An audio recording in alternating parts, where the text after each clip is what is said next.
بسم اللہ الرحمن الرحیم۔ شروع اللہ کے نام سے جو بڑا مہربان اور نہایت رحم کرنے والا ہے۔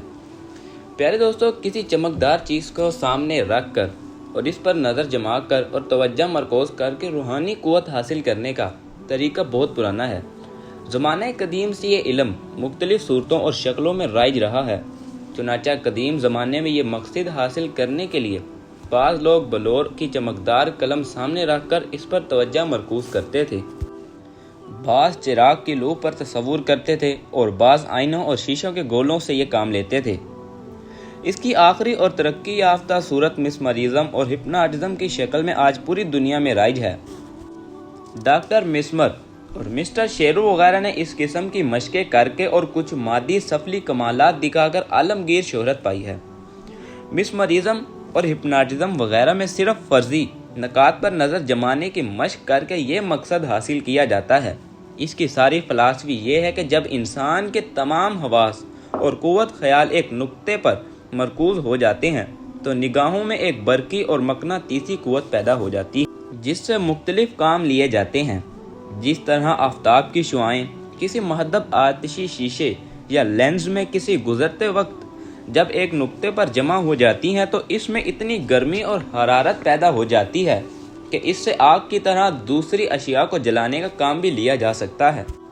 مسمرزم اور ہپناٹزم کے ذریعے دنیا کے بڑے بڑے ہسپتالوں میں مریضوں کو مقناطیسی نیند سلا کر بغیر کسی نشے کے بڑے بڑے آپریشن کیے جا رہے ہیں۔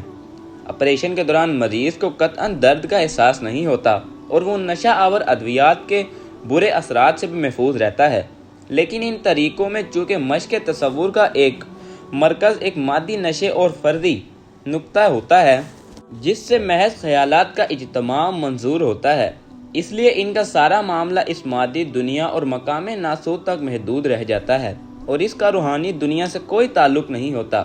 لیکن برعکس اس کے اگر کوئی شخص بجائے مفروضہ مادی نقطے کے اسم اللہ ذات کے نقش مکرم پر اپنے خیالات، حواس، تصور، تفکر اور توجہ مجتمع کر کے تو اسے سے ایک ایسی زبردست غیر مخلوق اور لازوال باطنی قوت حاصل کر لیتا ہے جس کا تعلق اس ذات بے مثل اور لم یزل کے بحر انور کے ساتھ ہو جاتا ہے جو تمام کائنات کا مبدا و معاد ہے۔ اس سے صاحب تصور کے اندر نور اسم اللہ ذات کی بجلی پیدا ہو جاتی ہے جس کا کنیکشن اور تعلق مسمی یعنی معدن انوار ذات پروردگار کے پاور ہاؤس سے ہو جاتا ہے۔ مشق تصور اسم اللہ غو تصور، تفکر اور خیالات کے ایک نقطے اسم اللہ پر مرکوز کرنے کے لحاظ سے اصولی طور پر مسمرزم اور دوسرے طریقہ ہائے تصور سے قدرے مشابہ ہے، لیکن مقصد کے لحاظ سے ان طریقوں اور اس طریقے میں زمین و آسمان کا فرق ہے۔ مسمرزم وغیرہ میں فرضی نکات پر نظر جمائی جاتی ہے، لیکن تصور اسم اللہ ذات میں اس میں اللہ مختلف مقامات پر تصور کے ذریعے تحریر اور مرقوم کیا جاتا ہے، اور یہ ذکر اللہ کا ایک افضل ترین طریقہ ہے۔ آج سے تقریباً 400 سال بیشتر سلطان العارفین حضرت سلطان باہو رحمۃ اللہ علیہ نے اپنی فارسی تصنیف میں اس کو لکھا ہے اور اس کے روحانی مہیر القول فوائد بیان کیے ہیں، مگر اس راز سے موجودہ دور میں دنیا کو روشناس کرنے کا صحرا صرف حضرت فقیر نور محمد سروری قادری رحمۃ اللہ علیہ کے سر ہے۔ پیارے دوستو، ظاہری شریعت میں کوئی نیا تجربہ اور اضافہ نہیں ہوتا۔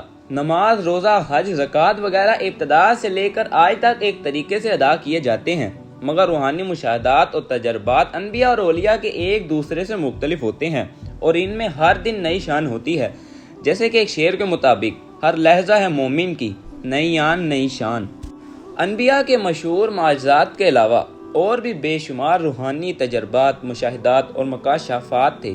اسی طرح اولیاء کی مشہور کرامات کے علاوہ اور بھی بہت سے روحانی تجربات اور مشاہدات تھے، اور پھر انبیاء اور اولیاء کے ذکر اذکار کے طریقے بھی ایک دوسرے سے مختلف ہیں۔ قرآن کریم میں اللہ کے اسم کے ذکر کی تاکید آئی ہے، مگر اس کا کوئی طریقہ نہیں بتایا گیا۔ اللہ کے اسم کے ذکر کے طریقے اولیاء کرام نے اپنے اپنے انداز میں مختلف طور پر بیان کیے ہیں، اور یہ سب طریقے درست اور صحیح ہیں۔ حضرت سلطان باہو رحمۃ اللہ علیہ نے ساری زندگی فکر اور تصوف اور روحانیات کے تجربات اور مشاہدات میں گزاری۔ فکر اور تصوف اور روحانیات پر 100 سے زیادہ کتابیں تحریر فرمائی اور ان میں سے روحانی تجربات اور مشاہدات بھی بیان فرمائی۔ فکر کی تشریح اور تعریف فرمائی، حضرت سلطان باہو نے اللہ کے اسم کے ذکر کا ایک بہت ہی انوکھا اور کامیاب طریقہ بھی بتایا، جسے انہوں نے مشق تصور اسم اللہ کا نام بھی دیا، اور بتایا ہے کہ اس طریقے سے بلند ترین روحانی مقامات اور درجات تک رسائی حاصل ہوتی ہے۔ اور دوسرا طریقہ دعوت القبور کا بھی بتایا، اس کے ذریعے روحانیوں اور اولیاء سے ملاقات ہو جاتی ہے۔ پیارے دوستو، یہ تھی ہماری آج کی ویڈیو۔ ہم آپ کو مشق تصور اسم اللہ ذات اور دعوت القبور آگے آنے والی ویڈیو میں اس کے بارے میں بھی بتائیں گے، اور سلطان باہو کی مزید تعلیمات کے بارے میں بھی بتائیں گے، اور اسم اللہ ذات کو آگے ہم مزید ویڈیوز کے اندر کھل کر بیان کریں گے۔ جزاک اللہ۔